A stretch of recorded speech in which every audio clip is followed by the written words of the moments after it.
Bah!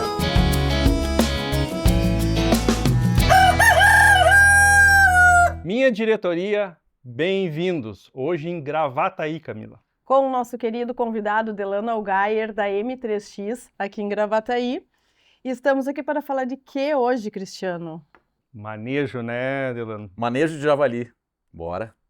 É isso aí, um assunto bastante polêmico, porque, enfim, envolve a caça aos animais. A gente já quer frisar desde cedo aqui no programa que o javali é uma espécie não nativa, endêmica, posso falar aqui? Exótica invasora, né? Isso aí, que está causando vários problemas aqui nas lavouras, então o manejo se faz necessário. Também não somos a favor do maltrato animal, nunca fomos, bem pelo contrário, nosso objetivo aqui é comunicar como fazemos as lidas necessárias no agronegócio do Brasil e que nós seguimos legislações, regras e tudo que é preciso para fazer bonito, né, Delano? É isso aí. Bom, primeiro, muito obrigado pelo convite, né?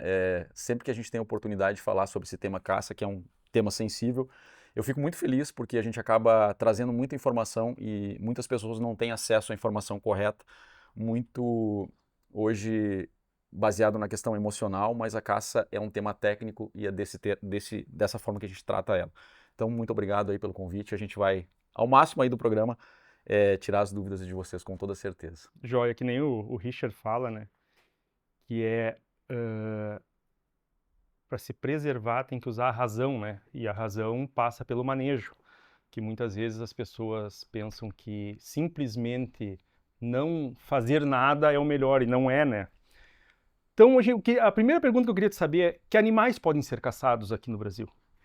Hoje no Brasil, na verdade, existem dois tipos de caça, né? Que é a caça de subsistência, aquela caça onde o ser humano ele caça para sobreviver em áreas remotas, como a Amazônia, enfim, que eu acho que nem entra nesse assunto aqui. Mas hoje a única caça legalizada no Brasil é do javali, por conta de ser um animal exótico invasor, ou seja, ele não é nativo aqui da nossa fauna, né?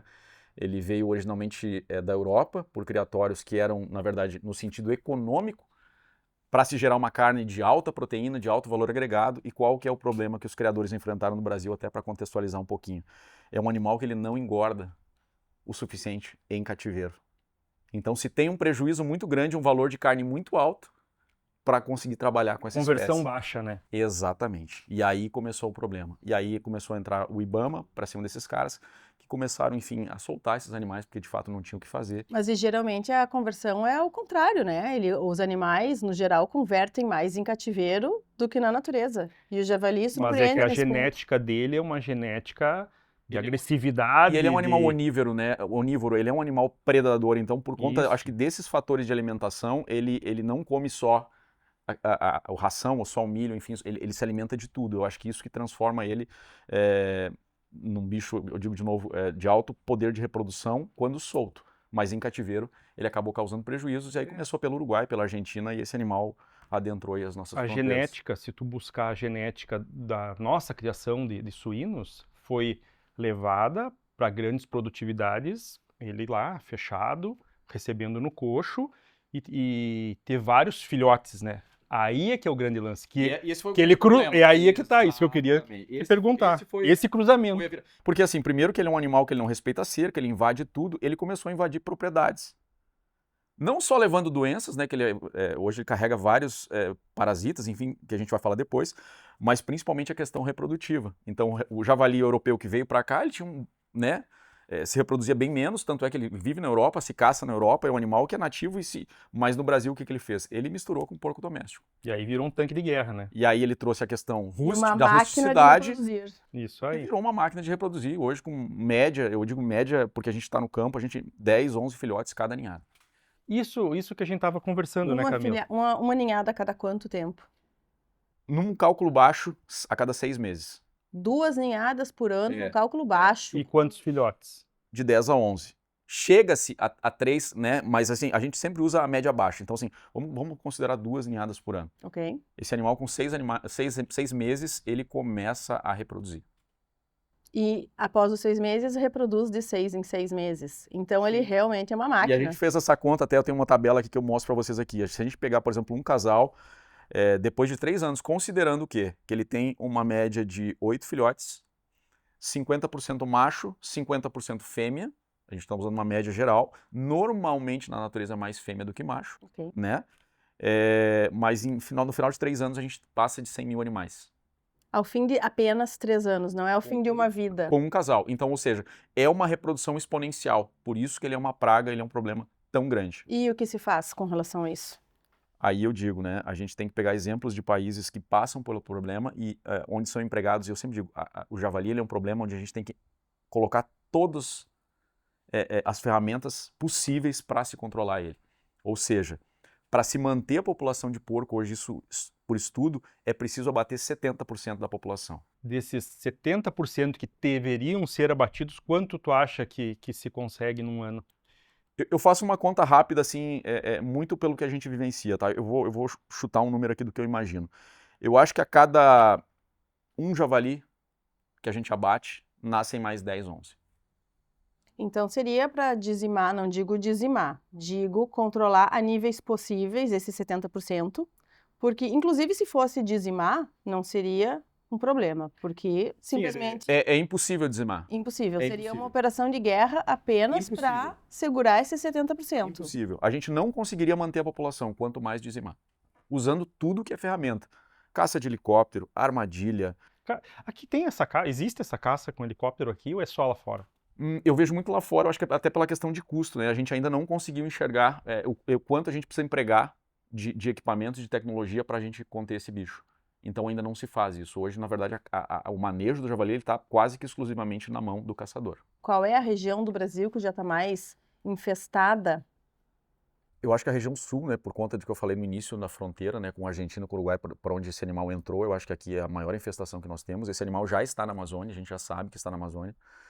E eu sempre digo, né, no momento, hoje o prejuízo ele é econômico ainda, né, e de uso, assim, praticamente em termos de propriedade de lavoura, disso tudo. Mas no momento que esse animal trouxer, por exemplo, uma febre aftosa, trouxer uma peste suína, aí o dano é buraco grande. vai ser... Em termos financeiros, não se fala, né? Exatamente. Isso é até um alerta que eu faço para o agronegócio, né? Porque a gente tem que começar a olhar para isso e se preocupar com isso com os devidos olhos, porque na verdade, assim, inclusive, eu trago para a gente, que como manejador, a gente faz o trabalho hoje de coleta, né? Que a gente faz o teste da peste suína do suíno selvajado, que é o javali. Então, hoje, esse trabalho está na nossa mão de forma voluntária. Porque o Brasil hoje, em acordo com vários países, né, acordos internacionais, que para a gente exportar a nossa carne de porco, a gente precisa ter a sanidade tanto do suíno comercial, que são as criações, quanto do suíno selvajado, porque a gente tem a presença do javali no Brasil. Mas no momento que isso aí impactar com positivo para uma peste suína, obviamente tranca toda a exportação. E quanto isso vai custar para o Brasil? E para quem não sabe, o Brasil é um dos grandes exportadores de carne. Os maiores do mundo. Exatamente, tanto de carne de aves como suína, gado, e pelas pestes que tu falou que são transmissíveis, atacaria diretamente o rebanho suíno e talvez o aviário. Com certeza, porque o javali é um animal que ele transita demais, ele anda 40 km numa noite, num dia, por exemplo, entendeu? Então, assim, é um animal que ele é vetor de várias doenças, de vários parasitas, tuberculose, enfim, dá pra gente citar uma quantidade absurda de... E quando isso chegar, como é que faz? E hoje, na verdade, o javali ele não é a única espécie exótica invasora. Hoje a gente tem o cervo-axis já presente, começou no Rio Grande do Sul, que é outro problema, que é um vetor de carrapato, né, que a gente tem vários problemas com isso, assim. Só que, assim, de novo, a questão emocional, é um bicho bonito, né? Mas quando a gente começa a tratar a doença lá no início, fica mais fácil de conter, de Pô, controlar. com certeza. Eu sempre digo, caça é um tema técnico. E é importante frisar aqui, cara, que a gente hoje tem a caça legalizada, que é o caçador esportivo, que é, de fato, cara, o maior preservador do meio ambiente é a gente. Mas existe o caçador que é o predador, que é o ilegal. Que esse sim não está preocupado com legislação, com preservação de meio ambiente, ele mata o que vier na frente. Esse cara é prejudicial à nossa atividade. Mas E esse cara tem que não ser é um combatido. caçador, ele é um esse bandido. precisa ser combatido. E quem é o grande... Eu sempre digo, quando as coisas têm dono, fica mais fácil da gente entender como as coisas funcionam. Tu vai cuidar daquilo que é teu. Eu vou cuidar daquilo que é meu. Com certeza. Né? Então, quando nada é de ninguém, que é o caso do Brasil, o cara vira essa bagunça. Cara, o Axis, ele já foi até dentro de uma escola de Passo Fundo, da Passo nossa Fundo, região, claro, já apareceu. com certeza. Então ele já está na nossa região, aqui ele também é presente? Gravataí, essa localidade. Porto Alegre, eu tenho muito contato com o policiamento ambiental aqui em Porto Alegre, eu não lembro que mês foi, mas 4 animais foram capturados em Porto Alegre. Então ele já está amplamente difundido no estado. Amplamente, litoral. E a caça do axis já pode ser feita? Não existe legislação hoje. E se, vamos supor, se eu, na minha propriedade, abater um axis, tem algum problema? Tem problema. Se tu não tiver legislação para estar executando aquela atividade, tu está ilegal. Não, vamos supor, eu sou caçador, caço javali, Não pode. não posso abater Não o pode, axis. não pode. Porque ainda não existe legislação. Assim como tu não pode abater um búfalo, assim como tu não pode abater... Pois é, o búfalo tem problema lá pra cima, né? Até tem Gravíssimo. áreas que estão sendo drenadas pelo caminhar do búfalo, né? Ele faz trilhos e faz drenos e drena a água. Tem problemas ambientais sérios. Exatamente. E não pode ser caçado. Assim como dentro da minha propriedade eu posso ter um boi, que é um boi muitas vezes agressivo, que eu vou precisar dar um tiro nele, eu não posso. Certo. Eu posso dar uma machadada, eu posso botar uma furadeira na cabeça dele, mas eu não posso dar um tiro. E aí eu te pergunto, exatamente, na questão do sofrimento animal, o que seria mais, digamos tiro assim, nem O que é viu mais que morreu. digno? pesado? O que tu escolheria pra ti? Uma machadada? Um tiro tu nem viu, né? Nem viu e já morreu. Tu desliga o animal. E é isso, e eu sempre faço uma brincadeira quando a gente tem essa oportunidade de falar, eu digo isso, né? O que o caçador esportivo? Ele preserva a fêmea, ele preserva o filhote, ele abate sempre o macho mais velho, que é o maior troféu. Ele quer o animal mais... Inclusive no javali? Não, javali é uma caça de manejo. Porque eu ia te pedir, amigo, eu que sofro problemas em lavoura por Quer causa que desse tipo... extermine, né? Aí Eu é uma não caça quero de- que você de preserve extermínio. os filhotes. Não, aí é uma caça de extermínio, é completamente diferente. O javali precisa bater filhote, fêmea, e eu mando fogo em tudo, não tem, né? Depois eu vou explicar um pouquinho como é que funciona, inclusive a questão da vara de javali, como é que ele se comporta. Mas a caça legalizada, ela preserva isso. E aí eu digo, quem é mais cruel? Quem bota um frango numa gaiola e abate ele com 45 dias, sem dar oportunidade reprodutiva para ele, sem ele poder pisar no chão, Sim. sem ele poder bater uma asa, tocando ração que ele cresce, às vezes os ossos não suportam. Quem é mais cruel, o caçador ou o cara que cria? Mas é que é mais uma vez o tema da morte, né? A morte sempre é um tema É sempre... complicado. O abate é um tema difícil. Por que é legal a gente levar uma criança num parquinho que tem um bezerrinho bonitinho para lá fazer tirar foto e depois a gente vai lá e mata aquele animal para comer a carne? Mas aí que tá, eu tenho lembranças de, não muitos anos atrás, mexendo em caixas da família, que eu encontrei fotos de ambos os meus avós, materno e paterno, com um caminhão, muito antigo, evidentemente, com as perdizes todas penduradas na lateral, muitas, eu diria que centenas, aí se fazia escabeche para durar o ano todo, talvez, ou até a próxima caçada. Se distanciou muito isso, a necessidade de matar para viver. Para ter proteína, né? Para matar para comer, para te ter acesso à proteína. Então hoje tu vai ao supermercado, então o tabu que se criou na cabeça das pessoas, no meu entendimento, ele ocorreu no momento da separação, no momento que tu parou de precisar ir em busca da tua subsistência.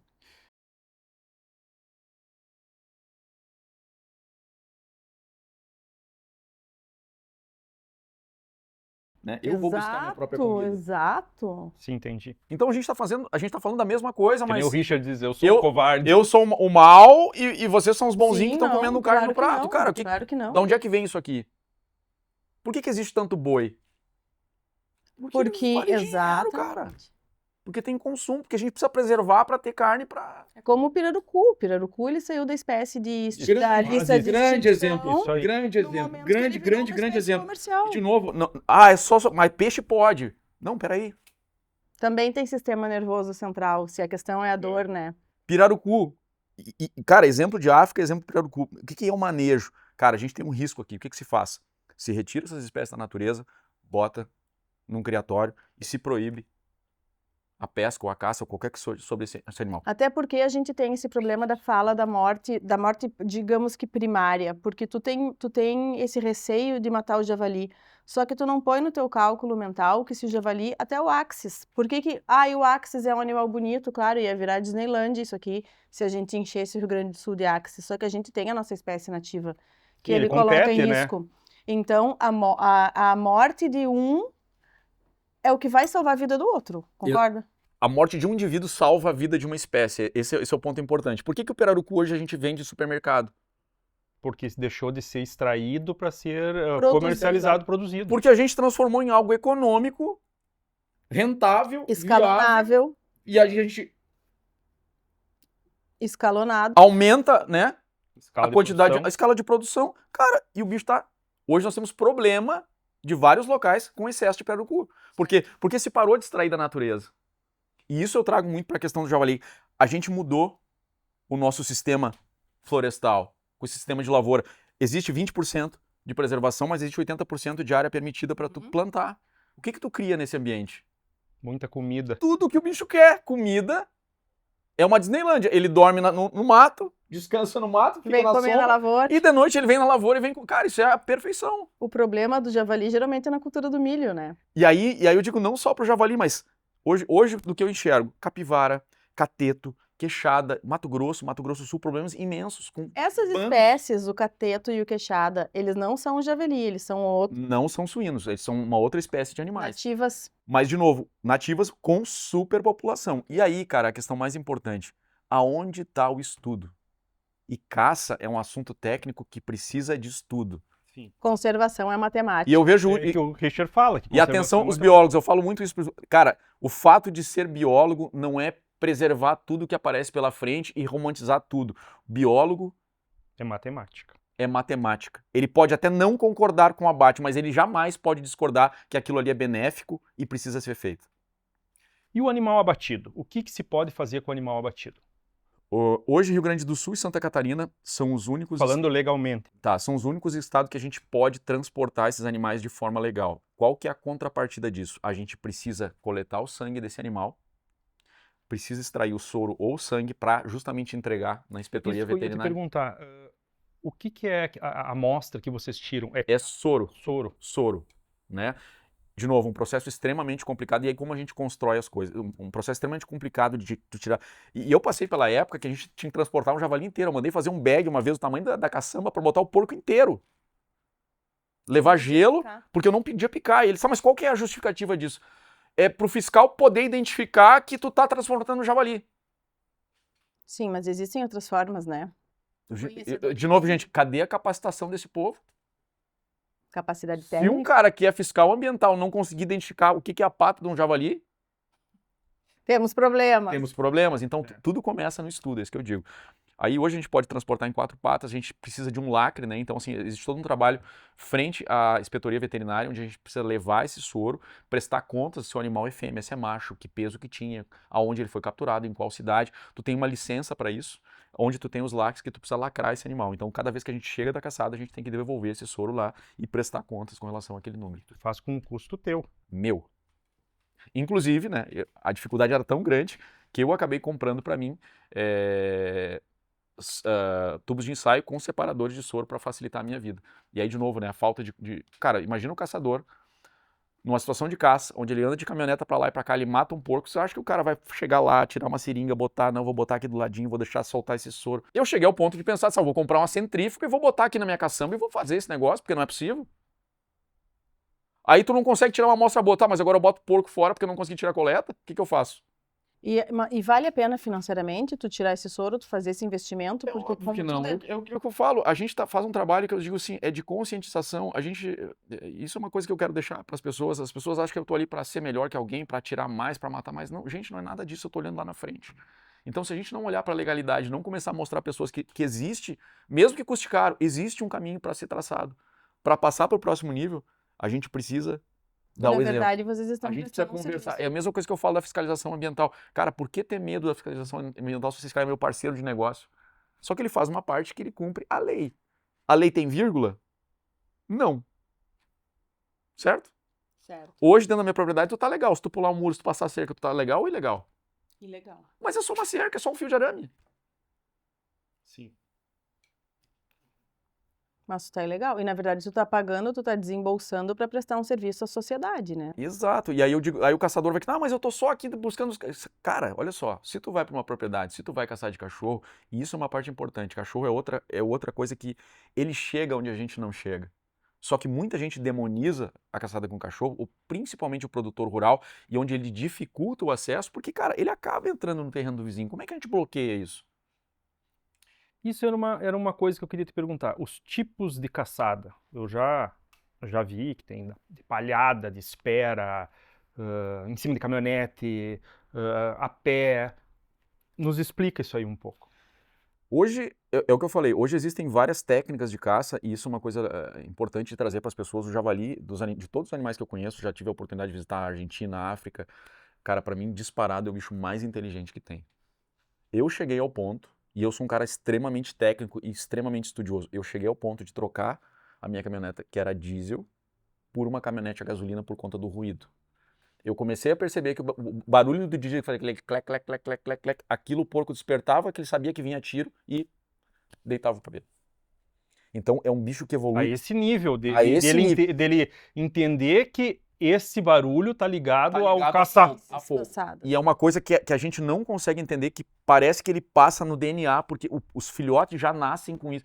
Tudo que ele vai vivendo, a luz, por exemplo, cara, quando a gente começou a caçar, a gente chegava a 15, 20 metros dos porcos.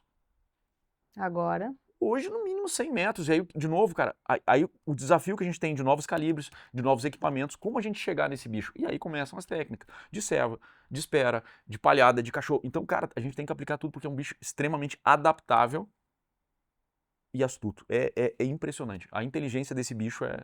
mas a caçada, então, como é que tu viabiliza isso? Porque deve ser bastante desafiador. Então, eu tô chutando aqui, o Cristiano já vi que tu conhece muito mais do negócio do que eu. E conheço muitas pessoas que se interessam muito por isso, mas eu admito que não é tanto o meu caso, né? Para mim, a caçada ao javali é uma coisa mais uma necessidade real do negócio. real. Então, como é que tu viabiliza o teu negócio se tu tem dificuldade para vender o porco que tu abate? Eu sei. Tu não pode Não, vender nem doar. pois é. Nem Mas doar. nem doar. Doar também Então, não tudo pode. isso Eu que achei tu que doar faz- poderia. Não. Não Esse é o meu grande sonho. Eu quero transformar o javali, que é um animal que a gente bota toneladas de carne fora, porque a gente não pode doar para uma pessoa que passa fome. Mesmo Pode ficar na propriedade. coletando soro e vindo e estando tudo O negativo. soro ele só te dá a negativa da peste suína, mas ele não bota outros parasitas, outras coisas que esse animal possa ter.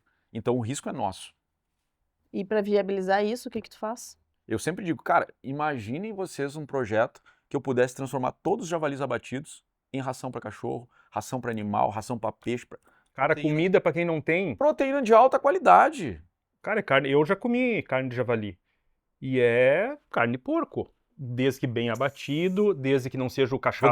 Vou deixar um desafio pra galera aqui. Entrem no Google e coloquem a questão proteica da carne de javali comparada com salmão, com frango. Ele é melhor do que qualquer coisa. A gordura dele, ela é muito mais saudável de qualquer gordura animal. Mas a gordura de um porco velho, que vocês chamam de cachaço, ela tem uma espessura. Aí é o colete, né?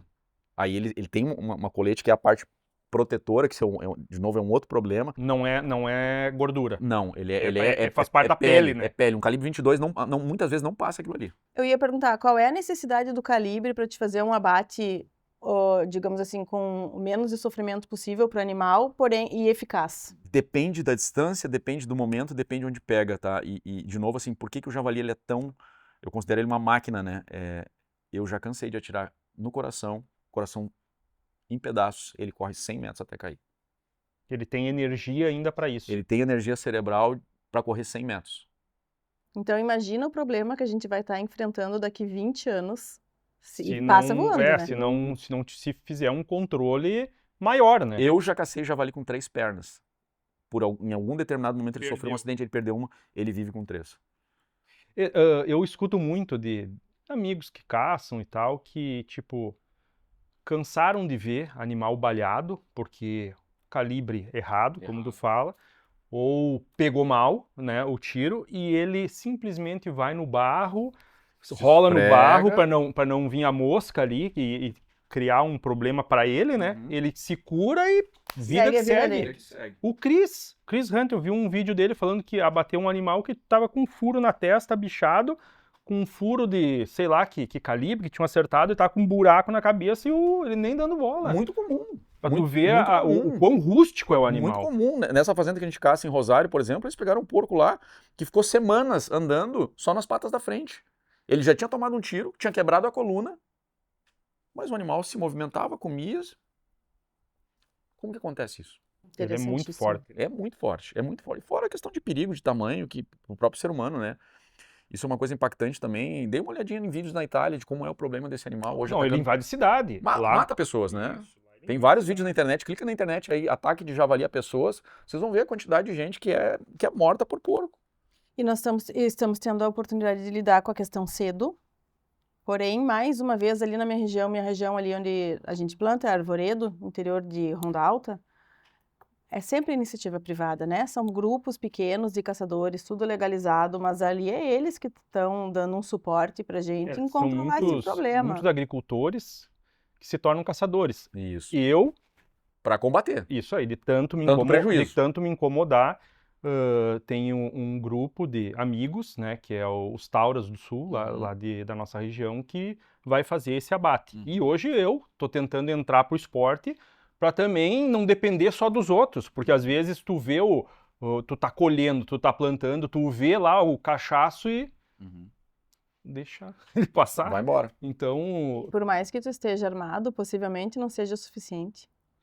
é complicado. E aí eu trago até a questão de comportamento. Muita gente nos critica, vocês só abatem um macho grande. Gente, se vocês analisar uma vara de javali hoje com vários indivíduos, existe o que eu chamo, isso de novo, estudando muito, tá? Existe um macho que chama macho escudeiro. Esse cara é o que vai morrer pelo bando. É tipo do lobo. Esse cara é o que vai se apresentar primeiro, esse cara é o que vai distrair pro restante fugir, pras fêmeas, filhote fugir. Não tem jeito. Então, cara, tu imagina um animal que corre a velocidade que corre. A gente vai dar um tiro primeiro. Que equipamento eu posso usar? Alertou. Cara, tu imagina que eu vou dar o primeiro tiro a 150, no segundo ele já tá a 200, no terceiro tiro já não tem mais ninguém em casa. Como é que eu vou abater todo mundo? Não tem como. A gente faz o possível. A gente faz o possível. E falando assim, ó, vamos começar, eu vou começar a caçar. O que eu devo fazer? Bicho, eu acho Eu estou de fora, vamos supor, do métier, eu ainda não sei, eu preciso aprender. Vamos começar talvez pelos erros mais comuns que eu vejo que acontecem. Eu acho que primeiro a falta de preparo psicológico das pessoas, mental, no sentido mental, de estar preparado para determinadas situações, eu acho que é o fundamental. Então eu sempre indico começar conhecendo o teu equipamento e frequentando um clube de tiro. Isso é importantíssimo. É preciso conhecer o que o teu calibre faz, o que a tua arma faz e como tu manuseia ela. Saber manejar. Os grandes erros que eu vejo que acontecem são por falta de treinamento. E não adianta, é como a gente aprender a dirigir um carro. A gente precisa passar por um processo de treinamento que envolve, para mim, 100% questão de segurança. O resto é tudo uma consequência que vai acontecendo. Eu sempre digo, hoje é difícil caçar no Brasil, é muito difícil. Mas tem como. Se a gente dedicar, a gente vai gastar tempo, vai gastar dinheiro, mas é possível. Então, assim, correr sempre ao lado da legalidade. Então, assim, da legalidade. Eu acho que isso é uma questão importante. Então, assim, o treinamento mental, estar preparado para uma situação de saber, conhecer as pessoas que estão contigo, né? Jamais efetuar um disparo para onde... Não sabe onde é que tá tirando. Onde vai parar ou onde tá tirando. Jamais. Então, assim, esse é o grande dica que eu deixo para todo mundo. Trabalhem o lado de preparação mental para estar utilizando, de fato, uma arma de fogo. Sim, uma arma de fogo para javali, nós estamos falando de armas de calibre pesado. Precisa ser calibre pesado, primeiro pela distância, depois pelo tamanho do animal. Isso aí que eu quero chegar. Então, tem um alcance maior. E se tu errar, tu não pode, tu tem que saber o que tem atrás do porco. Claro. Se tu não vai acertar sempre, então tu não pode atirar. Tá lá ele, eu vou atirar. Cara, se tiver um galpão vamos pegar aí um rifle de 308. Cara, se tiver um galpão lá na outra coxilha, vai lá, né? Por isso que eu sempre falo na questão de treinamento. É importante a visão periférica em primeiro lugar. Então, assim, antes de eu atirar, eu preciso estar atento. E aí eu até trago um pouquinho do que eu faço, né? A gente, ao longo do tempo, adquire experiência. Hoje eu atiro o animal olhando com meus olhos. A arma, a hora que ela entrar, ela está pronta. Mas isso não cai do céu. Eu digo, isso é treinamento. Por quê? Porque a primeira parte mais importante é o periférico. Tu vê o todo. O todo. Agora, depois, qual que é o meu alvo de fato lá? E esse animal que eu vou abater. Certo. Eu tenho dúvida? Jamais. Uma outra coisa que também é muito polêmica é o uso de supressor. Proibido. Pois é. O que Mas seria um supressor? o supressor por causa do estampido, do barulho, né? É o silenciador, o famoso silenciador, que é para tirar o estampido. E, de novo, isso é uma questão, de novo, que é levada para o lado... Como é que eu vou te explicar o termo? Mas é um negócio que é um EPI. Isso aí, é isso que eu EPI, queria chegar. É um EPI, uma ferramenta questão de segurança essencial, não só para a gente, mas para a própria produtividade da própria caçada. Sim. Porque quanto menos barulho tu fizer, melhor é. Ah, não, mas tu vai pegar um silenciador e tu vai sair matando todo mundo de noite. É umas coisas que são romantizadas de uma maneira que... E também não é que não sai barulho, né?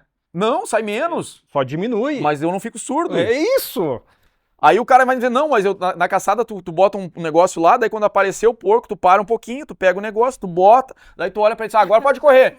Aí o teu amigo diz, olha, cuidado com a cobra, e tu tá com o abafador, morra. Tá escutando aí? Não Pisou passa na cobra. frente. Então, são coisas que pra mim são... E o traficante não vai deixar de ter acesso, né, ao A gente silenciador sabe, por causa da isso é outra legalização coisa, que da tem essa briga que, não sei se é política, como é que eu posso dizer isso, mas tem a ideia de que o CAC, a arma do CAC vai parar na mão do bandido, o que todo mundo já sabe que é uma falácia, Qual que é a incidência?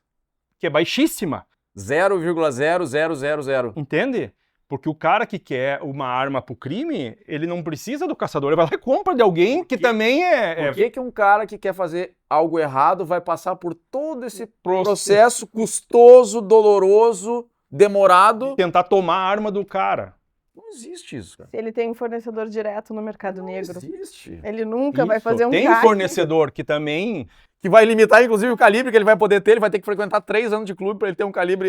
Então, E não é nem a questão que ele vai fazer um CAC para poder acessar uma arma, mas ele também não vai acessar a arma roubando de vocês, né? Porque ele tem outros caminhos. Voltando então aqui, ó, o iniciante, então tem uma cabeça boa, saber o que está fazendo, procure treinamento. treinamento e o que mais? Questão documentação, para mim, ela é essencial, né? Eu acho que isso, de novo, né? Desde a parte de armas, e nem toda caçada a gente vai praticar com armas, então assim, eu vou caçar, por exemplo, só de cachorro e faca, é possível, mas eu preciso de documentação do IBAMA, então existe uma série... Eu acho um perigo tu caçar de Cachorro faca, né? e faca. Não, mas eu acho que cada pessoa tem sua preferência, eu respeito muito isso, Não, entendeu? Não, claro, tudo bem, mas mas e pra a cada coisa, viabilidade? Eu acho um perigo porque eu acho que É um risco muito grande. Muito grande, muito grande. Isso é a mesma coisa, né? Quando mudou essa legislação por parte de armas, eu, por exemplo, não posso ter uma arma de defesa, por conta de que meu revólver, ele entrou numa categoria de acervo, que eu sou um proprietário, não, mas ele está registrado no tiro esportivo. Não, então tu não pode usar para caça. Muitas vezes não pode nem É uma transportar a arma. Porque assim, ó, são equipamentos caros, aí tu tem que ter um equipamento para isso, um equipamento para aquilo, e se tu for se defender em casa, não pode ser nenhum desses, tem que ser outro, né? Tem que ser outro. Qual que é a lógica? Aí, de novo, eu vou expor a minha saúde a um animal ali que está baliado, que às vezes eu tenho que chegar nele para não deixar ele sofrer, porque a minha ética vai falar mais alto do que a minha razão. Sim, deixar ele ficar brigando com os cachorros, ou tentando matar o cachorro judiando. E é isso que eu tô falando. Por mais que ele seja um animal exótico, invasor, eu vou dar o máximo de respeito ao abate dele. A vida, né? Então, assim, eu não vou deixar ele sofrer e dizer, não, vou virar as costas. Não, eu vou lá e vou finalizar esse bicho. Com certeza. Faz parte da minha ética como caçador. Dignidade.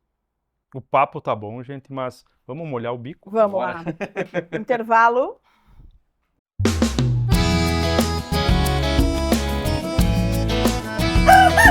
Agrobar!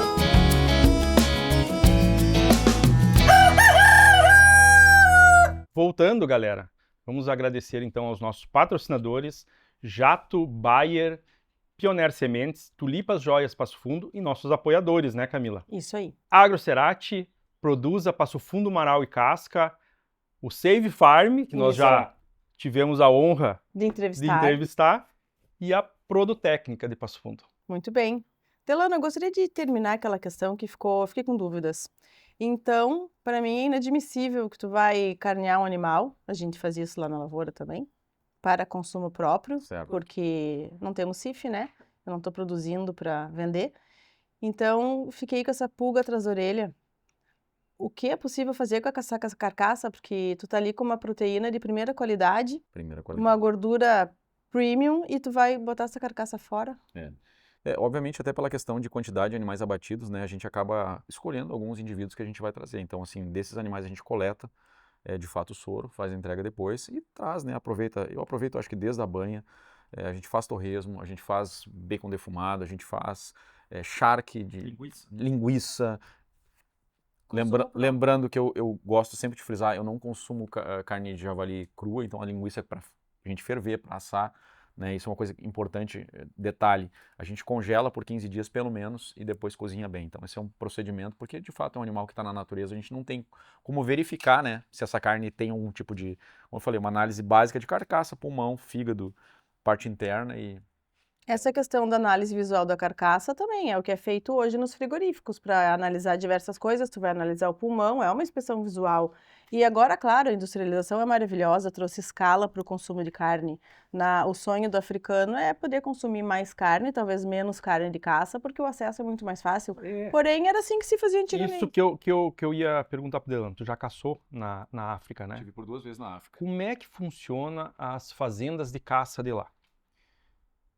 Uma experiência que eu recomendo a todas as pessoas que gostam de caça, que querem entender, mas não a caça para ir lá abater animais, mas entender o ecossistema e de como a gente faz, primeiro, a parte de preservação de animais, a parte social da carne, onde essa carne vai para a população carente por um preço muito baixo. Então isso é uma coisa importantíssima. E aí a gente cria um ciclo que eu chamo de ecossistema, ele se retroalimenta. Aqueles caçadores que Pirarucu? Isso.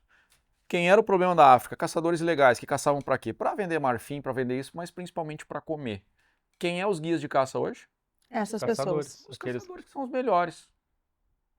Mas até o manejo do boto, o manejo do golfinho, que deixou de ir para a rede de pesca e agora virou atração turística em diversos locais do Brasil, é a educação. E transformar ele em dinheiro. Exato. Então vamos lá. O mundo todo caça na África. Então tem toda a parte hoteleira, toda a parte de passagem aérea, toda a parte de translado, toda a parte de restaurante, né? Toda a parte das fazendas, toda a parte de criação de animais. E na África não é diferente. Qual que é a diferença? Em vez de criar boi, cria girafa. Em vez de criar boi, cria leão. Em vez de criar boi, cria qualquer bicho. É que eu acho que o valor, inclusive eu me incluo nesse saco, o valor que tu dá à vida, muitas vezes ele tá relativo Beleza. à beleza e ao exotismo. Tipo, Isso. quantas girafas existem no mundo? Ok, aí o primeiro raciocínio que tu vai fazer, vão caçar essa girafa? Tu tá tirando uma do ecossistema, ou não? Mas aí são informações distorcidas, são informações que são criadas em função da questão emocional da coisa, porque girafa a gente vê em desenho animado e é sobre isso. Mas qual é o estudo real disso? E se a gente for hoje para uma fazenda de caça, são centenas de girafas que são criadas. Criadas para isso, tu não tá tirando uma da natureza, concorda? E aí, de novo, entra... Ou tira, desculpa te interromper, tu tira uma dessa fazenda, dentro dessa fazenda de caça que está aqui, ou a fazenda de caça é só para multiplicar e repovoar aonde... São duas situações. Isso que eu Primeiro, vamos entender quem vai para a África. O cara que vai buscar um grande troféu. Um grande troféu, ele vai começar aí a partir dos 8 anos de idade do animal. Então tu imagina uma fazenda criar um animal por 8 anos para deixar ele pronto. Obviamente precisa existir o quê? Fazendas que criam esses animais, onde a gente vai lá e compra ele pronto. Assim como uma fazenda de engorda de boi. Tem fazendas que criam bezerro, e tem outras que fazem o abate, e tem outros que fazem só engorda. Então, assim, cada animal ele vai ter um preço Exato. de acordo com a sua demanda. 8.000 euros, por exemplo, 8.000 dólares que vão ser reinvestidos nessa fazenda para produzir mais girafas. Exatamente. Muita gente, mas como é que eu vou abater um leão? Aí, por exemplo, o Cris, eu acho que é uma referência hoje, acho que é o único brasileiro que de fato é um PH, que é um caçador profissional, que é um guia profissional. Ele traz muito isso. Cara, a fazenda que eu vou lá para abater um leão, ela tem 300 matrizes. Não vai acabar nunca o leão. Quantos leões nascem daquela fazenda? Né? Então, antes de caçar um leão, existe toda uma preparação. Cara, é como se a gente fosse escolher. Cara, eu vou escolher esse animal aqui. Esse animal ele é sedado, ele é levado para uma outra propriedade preparada para aquela situação, porque assim, esse leão ele vive em pequenos piquetes, que a gente chama, um macho e várias fêmeas. Nasceu os filhotes, então esses machos eu vou botar num piquete melhor, onde a gente vai passar pelo processo de maturação do troféu, eu falo. Aí o caçador escolhe, ele é levado para uma área específica. Todas as fazendas de caça hoje são fechadas. O animal está dentro de uma cerca. E aí outra questão de preservação que começa aí também. Cara, tu imagina que todo esse ambiente natural ele está preservado, ele está intacto ali dentro. Intacto. Eu só tenho uma cerca na volta. Mas aí estamos falando de grandes propriedades. E transformando em imposto, em tributo. Todo caçador ele vai gerar uma licença. Famílias sendo mantidas por causa disso. Não, e lembrando que basicamente os países onde tem caça de animais na África, eles ainda são países tribais. E daí eu acompanho alguns programas de turismo, as crianças, as mulheres, eles são sedentos por dinheiro. Eles trocam imagem, trocam uma foto e ficam ali pedindo qualquer coisa, desde um chiclete que tu tenha no bolso até, sei lá, $1, $2. Então, eles têm desejos, assim como nós, de melhorar de vida. Então, são essas as pessoas que muitas vezes a gente escolheria por elas que elas continuassem na vida tribal, mas essa não é a escolha delas. É muito interessante isso, diferente. Não vamos entrar na questão de matar uma girafa ou um leão. Não, por que isso ou por que aquilo. Mas o transformar o que antes era um problema, mas numa solução. Os animais estão sendo preservados porque preservação é Dinheiro, matemática, matemática. que é o que o Richard diz. Vale. Dinheiro e matemática. Então, transforma em dinheiro, vale. E matemática, abate 1, mas eu boto 2, não vai acabar nunca. Não acaba nunca. Qual é que é o teu interesse como criador? Que tu tenha mais e mais animais, porque aquele animal vale dinheiro. Isso é óbvio. Rinoceronte, acho que o único ainda que está em ameaça é o rinoceronte branco que está para essa... Mas, cara, rinoceronte nascem 50 numa fazenda e se libera uma licença. E outra parte mais importante, em áreas que são os parques nacionais, só se caça se esse animal estiver causando algum tipo de problema.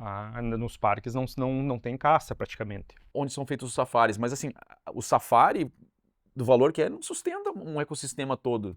O dinheiro vem da caça. O local, ele mataria a girafa ou qualquer outro animal. Hoje a girafa foi a escolhida, mas poderia ser qualquer outro animal.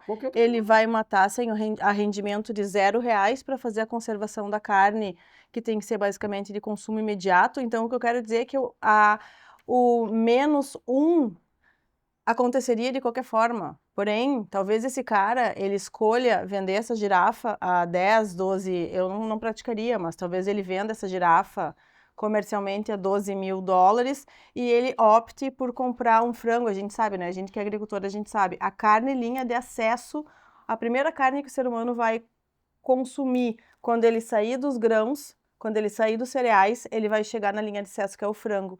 Talvez ele prefira comer frango, comer suíno, comer gado posteriormente, porque eu acredito que se girafa fosse tão saboroso assim, a gente não ia estar criando vaca, ia estar criando girafas para abate. É péssima, eu digo, a carne é péssima, então assim, tu vai fazer um embutido, tu vai fazer outra coisa. Mas o grande lance que eu uso sempre é o ecossistema. Pra você ter uma ideia, a girafa hoje, eu não abateria uma girafa, isso é uma questão pessoal minha, mas para ti fazer o abate de uma girafa, tu precisa contratar um caminhão frigorífico específico para poder manejar e transportar esse animal. Transportar uma girafa. Existem empresas especializadas para transportar esse animal. Que é outra empresa que está ganhando dinheiro. Está ganhando dinheiro. De novo, aquela girafa, ela primeiro começa na licença, ela tem o ganho do guia, ela tem o valor do caçador, ela se transforma em carne que vai ser vendida no açougue, aquele couro vai virar um acessório, vai virar... A canela vai virar um acessório decorativo, que é um ecossistema gigante. Nós falamos em legislação, né? Um comparativo do que é praticado no Brasil e o que é praticado fora. Dúvida muito legal e dúvida de muita gente. Muita gente pergunta, para mim caçar na Argentina eu preciso ser CAC? Gente, são países diferentes com legislação diferente. Para te caçar na Argentina hoje, basta o quê? Um passaporte ou tua identidade para tu entrar no país para gerar uma licença. Simples assim. Mas lá dentro tu vai respeitar, vai estar num Sim, parque. dentro das leis deles. Parques são parques de caça? Fazendas de caça, mas hoje são fazendas, na verdade o foco do que a gente está falando aqui, muitas fazendas em desenvolvimento com relação ao cervoax, que é um animal que está entrando no Brasil, mas o que eles estão fazendo? Explorando economicamente isso, ganhando dinheiro com isso. Né? Obviamente que vai se tornar um problema daqui a uns anos, talvez sim, pela própria questão reprodutiva. Tu vê possibilidade de no Brasil existir fazendas de caça a médio, longo prazo? Porque curto prazo, já não, hoje a legislação não permite. Tem uma condição para isso. A partir do momento que a gente começar a investir em estudo, eu acredito que sim. Fora disso, não. Zero. Voltando à temática do javali, nada então de parques de caça? Primeiro, assim, como eu digo, se a pessoa não puder sair de casa tranquila para efetivar uma atividade, tu tá ilegal. E o risco, cara, ninguém mais não vale a pena. Entendeu? O que eu digo, vai para a Argentina, vai para o Uruguai, que é muito mais simples, muito mais fácil, muito mais barato. O custo Brasil lá tu precisa levar tua arma ou tu só chega lá e Tudo lá tem lá. as armas deles e... Lá tu tem, de novo, tu tem a pousada, tu tem os guias, tu tem o armamento, tu tem a munição, tu tem a licença da fazenda, tu tem a tua licença pessoal, tu tem a licença para transportar aquele animal dentro da Daquele Argentina, bem, perímetro. bem claro isso. É simples. Tu Eu pode vejo usufruir daquela carne, tu pode alimentar as pessoas da fazenda com aquela a carne. burocracia nos mata muito, né? É muito burocrático tudo aqui no nosso país. Me diz uma coisa, qual foi o tiro mais longo que tu deu? Sempre eu, como pescador, o pescador quer dizer, eu peguei um desse tamanho. Legal. Qual foi aquele tiro bacana, assim, que tu viu? Ó, esse foi difícil. Pra gente não passar aqui pra história do mentiroso, eu vou dizer assim, o tiro gravado mais longo, 363 metros num cervo. No Ah, cervo. No Uruguai, no Uruguai. Foi pra mim, Longe. E deu certo. deu, Caiu duro. caiu duro. Muito bem. Nós falamos de equipamentos, então um tiro a 300 metros, tu precisa de uma luneta. Sim. Então, que tipo de equipamento que o caçador tem que ter nesse sentido? Aí entra o perfil de cada caçador, né? Eu tenho, por hábito, assim, eu sempre gostei muito do tiro de precisão, que a gente chama, né? Então, assim, eu caço hoje com fuzis, né? E a gente não pode demonizar o fuzil, ele não é nada super, ultra, mega, como o pessoal acha. Mas são armas de longo alcance que eu falo. E uso hoje o calibre 308, eu uso uma luneta de segundo plano focal, né, na configuração 3x9x50, que é o diâmetro da boca dela.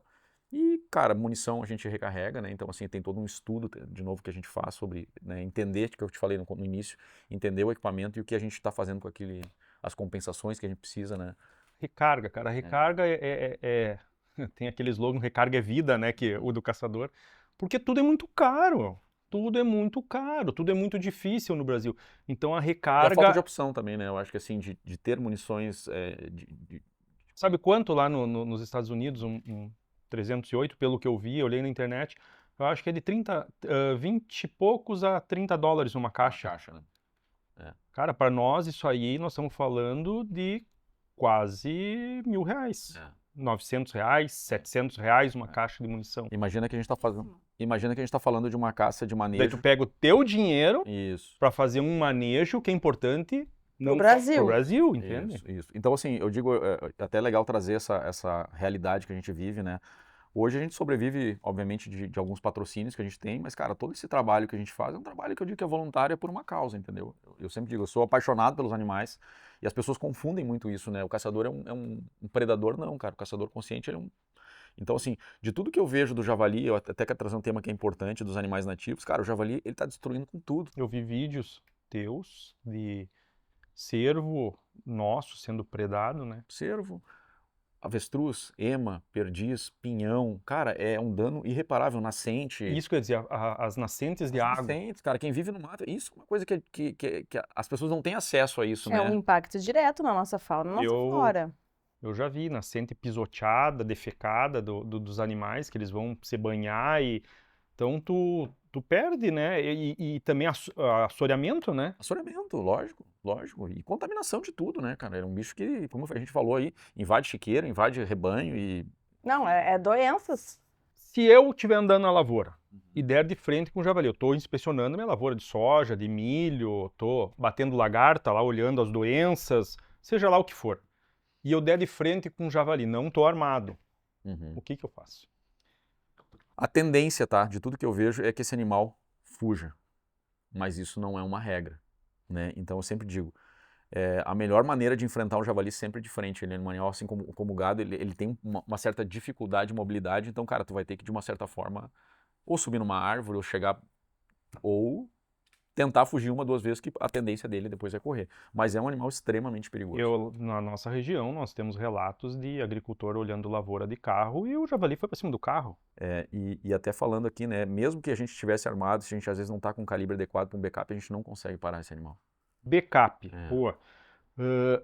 Todo caçador vai caçar com a sua arma longa, fazer um tiro, mas pode dar uma pane. É importante ter um backup? Muito importante. Assim como a gente falou sobre o silenciador, é quase que um equipamento de proteção individual. E a gente não tem esse direito. Então, por isso que eu digo assim, é importante, né, o agro, acho que olhar muito para esse assunto, né, a gente buscar um trabalho conjunto, que eu acho que é importante, que eu acho que, na verdade, para mim é o setor que talvez seja mais impactado no momento de crise. E eu trago muito até para a região de vocês, São Borja, por exemplo, a gente tinha relatos de 2 anos atrás que, cara, que não tem porco. Hoje eu vejo uma infestação absurda. Então é muito rápido isso, essa infestação. Você deu de cara com a onça? Já 2 vezes. Um animal magnífico, cara. Eu tenho um apreço assim. A gente inclusive conseguiu filmar uma durante a noite, assim, que ela tava quase que para bater um veado nativo. E a gente atrapalhou o negócio dele. Então a gente conseguiu filmar, cara, mas é um animal que a gente vê que vem se reproduzindo muito. A Talvez até onça por estava para bater o veado nativo, né? Que fica Então, bem talvez claro. por conta da própria infestação de javali, eu acho que ela tem um acesso mais fácil ao filhote de porco, não sei, enfim, mas alguns animais eu vejo também extremamente ameaçados, né, por conta do javali, como a gente falou, né, ovelha hoje, rebanhos de ovelha, e até muitos vídeos a gente tem no Uruguai, e quem acompanha a gente sabe, tem uma fazenda que a gente frequenta lá que ele tem 4.000 ovelhas de rebanho, foram 400 cordeiros comidos. A ovelha se deixa comidos matar, por né? porco. Come vivo, 400. né? 400 numa temporada.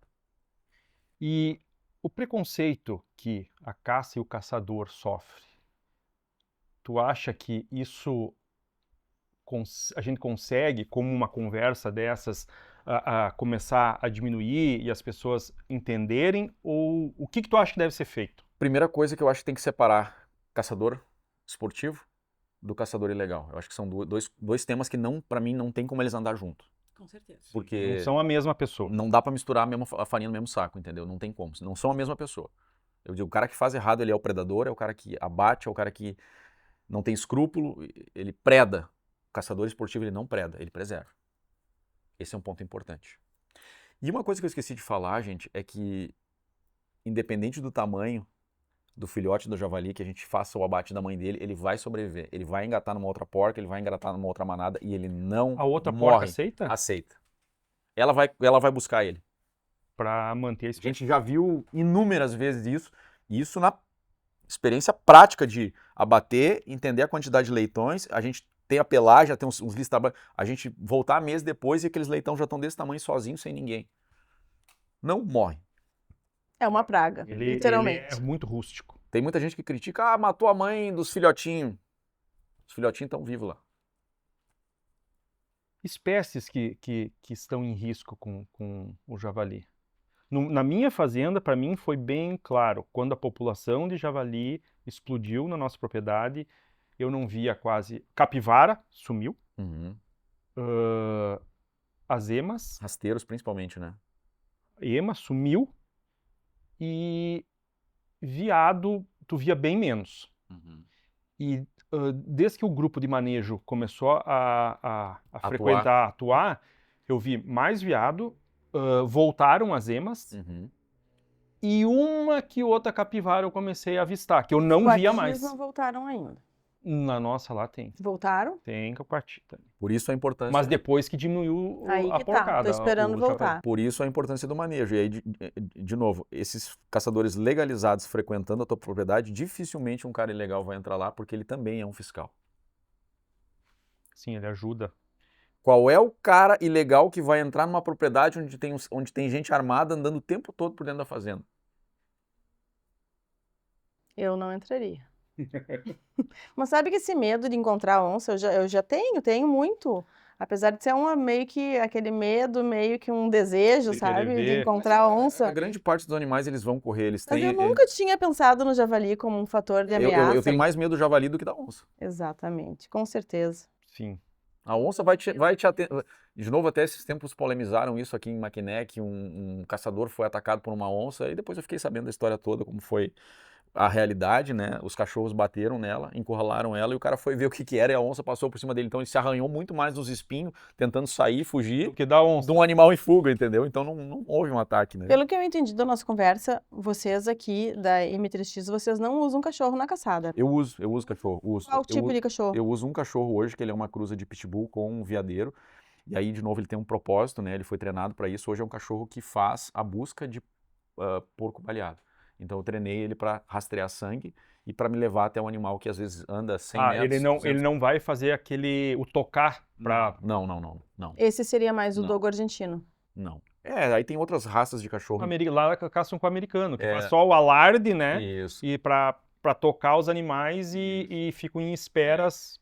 E isso, de novo, né, como a gente leva em uma questão de conteúdo e legalidade, isso é uma questão pessoal minha, que eu jamais teria problema com o vizinho, por exemplo, meu cachorro invadiu. Então, assim, é uma questão muito minha, muito pessoal disso, né, de respeito à propriedade que eu estou frequentando. Então, Mas, amigo, isso muitas vezes eu acho que as pessoas até se incomodam demais com isso, porém, as pessoas do urbano dirigem até a estrada do interior, largam ali os cachorros que não são mais desejados pela família. Eu sempre falo que animal não é brinquedo, mas aí cansam no cachorro, vão sair de férias, tá dando muita despesa, tá doente, tá velho, dirige até a estrada do interior e larga lá o cachorro.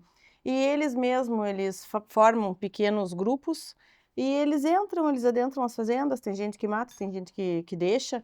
Então, essa questão do cachorro, ela é muito controversa, porque Muito está controversa. se formando de uma forma natural, o cachorro que entra na tua propriedade, vai embora, procura o veado para comer, afinal, ele também está no direito dele, ele tenta sobreviver, né? Exatamente. Então, não sei o quanto dá para se incomodar com a entrada de um cachorro na tua propriedade, a não ser que ele ofereça algum risco, né? E muitas vezes, né, eu digo, às vezes um cachorro não bem treinado, ele às vezes vai atacar uma ovelha, então assim, o produtor vai acabar se incomodando de uma certa forma, ninguém quer. E cachorros de sede, deixa eu te falar, eu tenho Uhum. várias, né, que eu acabo adotando, acabo pegando para criar, inclusive esses que a população joga lá no interior. Acabo pegando para criar e eles, depois que eles conhecem a vida da roça, eles adoram, eles têm instinto, eles são instintivos, eles fogem da sede na primeira oportunidade, claro, lá é o ponto seguro deles. Só que eles vão para banhado, eles vão para açude, eles vão para o mato. O meu maior medo, invariavelmente, é que eles encontrem um javali. Porque já tive numa coxilha de mais de 50 hectares, tive a sorte de ter que dar o pior banho da minha vida na cadela. Ela procurou fezes de javali para se rolar. Então, tu Uma imagina qual a perfumaria. probabilidade disso acontecer. E o cheiro de cocô de porco, ele é... Tu vai reconhecer porque tu tá perto de criações, então o cheiro é exatamente o mesmo, porém muito mais forte e cheiro de chiqueiro.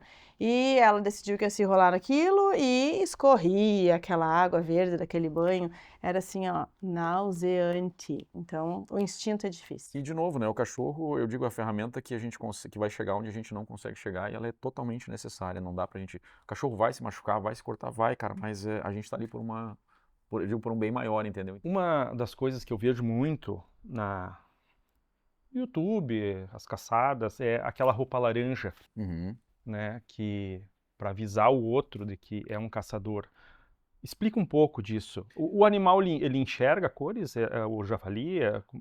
Cervídeos não, tá? Mas o javali há controvérsias, mas é uma questão principalmente de segurança. Eu acho que isso aí é uma coisa para quem caça de cachorro. A gente estava falando hoje. Porque esse camuflado aqui, Isso. o outro caçador não te Não te enxerga. enxerga. Então, se tu tiver de laranja, é por uma ele questão, te vê. é por uma questão de segurança. Hoje na Europa, por exemplo, para tu caçar, é obrigatório, um item obrigatório é tu usar roupa laranja para identificação. Vídeo do YouTube, a pelagem do tigre laranja, tigre de Bengala, para outros animais que ele pode estar caçando, no olho do outro animal, digamos que os outros animais são daltônicos e enxergam ele verde camuflado com preto. É o caso dos cervídeos, né? Do javali não se tem estudo. Então, pode ser que o laranja seja para isso, né? Para o teu amigo, teu parceiro de caça tá te vendo, te mas o enxergando, mas o animal animal talvez não vê essa. É segurança, com certeza. Tanto boné, quanto colete, quanto calça, é segurança. Risco de caçada. Os mais diversos possíveis, né, cara? Eu digo, Arma de fogo, então, tu já passou por algum problema de caçar com equipe? Já, cara, eu acho que de novo a gente vai cair no mesmo assunto, que é a questão de gente despreparada mentalmente, né? Às vezes quando a gente enxerga o animal, eu digo, o cara fica cego, surdo e mudo. Isso pra mim é um grande problema. Eu sempre digo, né, o caçador ele precisa ser muito consciente e ter uma tomada de decisão às vezes muito rápida. Então nada como treinamento para te trazer essa tomada de decisão rápida e é isso. Então acho que a questão da arma de fogo ela é primordial, fora outras questões de picada de cobra, às vezes uma contaminação por conta de uma zoonose, sei lá, enfim, N possibilidades que podem acontecer. Qual foi o maior risco que tu passou? Ataque de porco. De vir pra cima. De vir para cima. Principalmente porco que a gente não consegue dar o abate no primeiro tiro e a gente tem que ir para cima dele para finalizar. Então esse é um risco. Altíssimo. ir atrás dele, na hora de ir atrás dele dentro do mato? Porque normalmente ele se enfia numa macega, e então ele vai ficar ali deitado, camuflado, esperando. No momento que tu chega, ele tá em cima de ti, às vezes tu não tem tempo para uma resposta. E aí, como às vezes os dentes são muito grandes e ele tem aquele movimento para cima, ele pode facilmente te pegar a femoral ali, né? E além Mas não só a femoral, o momento que mas ele te toda- cortar a barriga no meio. a barriga e toda a parte de infecção depois de um dente de javali, né? Que é altamente contaminado. Então são vários riscos aí que a gente tá sempre correndo, mas enfim, faz parte, né? Delano, então voltando um pouquinho à questão da África. O que se faz com o animal caçado, abatido lá? Porque o troféu provavelmente tu vai trazer sua cabeça. Isso. Na verdade, toda a parte normalmente de crânio, né, de face e de pele, o caçador acaba trazendo, né? Isso movimenta uma outra indústria na África que são as taxidermias, né, ou o caçador ele finaliza essa taxidermia na África, ou ele prepara as peles para finalizar no país dele. Então, isso é uma outra atividade econômica importante. E a carne, né, os frigoríficos, as fazendas hoje têm um frigorífico próprio, onde todo animal que é abatido, ele vai para dentro desses frigoríficos, no tamanho de um container, onde tem pessoas especializadas em retirar as peles, retirar esses crânios e, principalmente, manejar essa carne. Então, uma vez por semana, nessas fazendas, vem o frigorífico, coleta essa carne e essa carne vai para os açougues populares de Joanesburgo a um preço muito baixo. A carne de vaca é infinitamente mais cara do que a carne de caça. Então é acesso. Acesso. Acesso à alimentação. E eu abati, sei lá, abati uma girafa. Nós falamos de girafa. A pele eu posso levar? Não, tudo exige documentação. Aí a gente entra de novo num outro. Precisa autorização de importação. Eu tendo essa autorização, eu posso levar para minha cidade? Tu vai receber 1 ano depois, 2 anos depois, pelo processo burocrático que passa esse. Mas passando por todo esse processo, 1 ano depois, aquele animal que eu abati, aquele vai lá chegar na tua vai casa. chegar. Vai chegar na tua casa. Tá. Correio. Vai chegar na tua casa. Existem empresas do Brasil hoje que fazem todo esse trâmite de importação dos troféus que a gente fala, né? E existe uma grande polêmica na África, acho que é um assunto importante a gente tratar aqui, que é a questão do leão. E aí, de novo, né, sobre quanto vale um animal, sobre quanto a gente preserva ele. Fazem acho que 2 ou 3 anos querem proibir a caça de leão. Aí eu faço uma pergunta para vocês. Imaginem vocês uma fazenda que tem 200, 300 matrizes, que come uma quantidade absurda de carne, e aí proíbe a caça. O que esse fazendeiro vai fazer? Vai soltar. Ou abater. pronto. É assim que se acaba com uma espécie. Proibindo. Teve também uma questão que aconteceu aqui perto de Gravataí, Pampa Safari, que era uma recordação maravilhosa da minha infância. Algo aconteceu. A nossa geração foi. A nossa foi. A posterior já não foi. E era interessante, porque a gente ficava dentro do carro e os animais ficavam soltos. E tinha vagões de trem, os animais ficavam lá dentro, era interessantíssimo. E algo aconteceu ali com os cervos, né? Vocês têm recordação disso?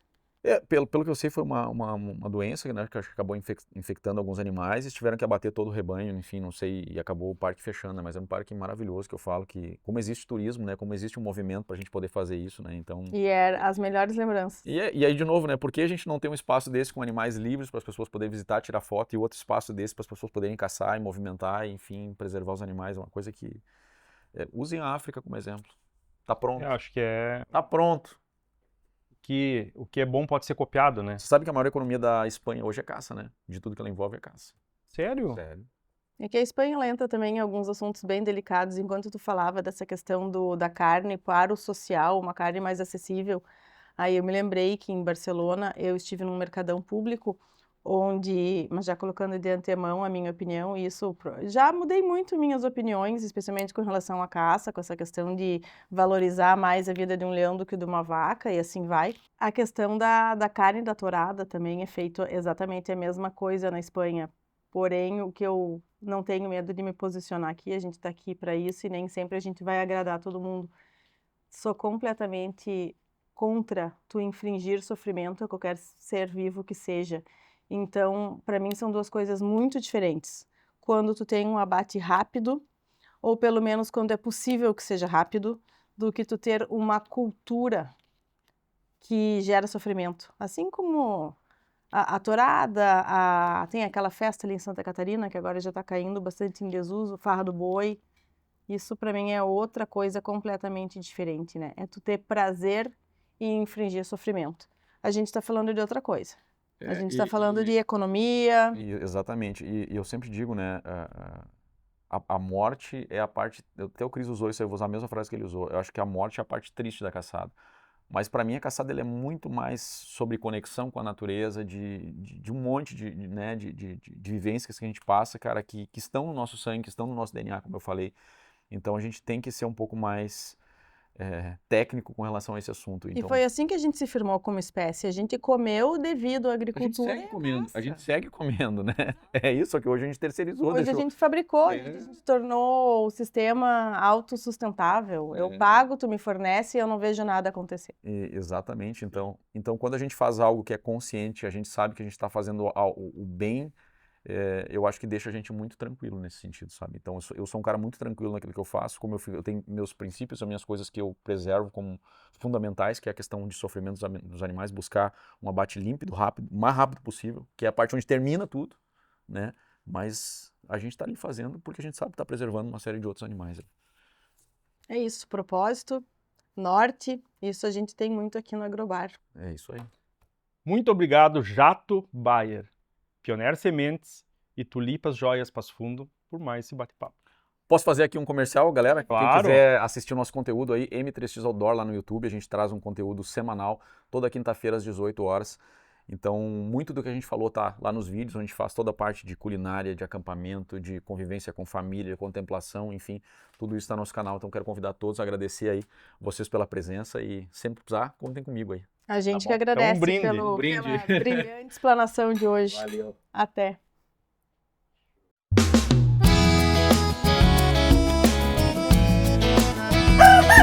Agrobar!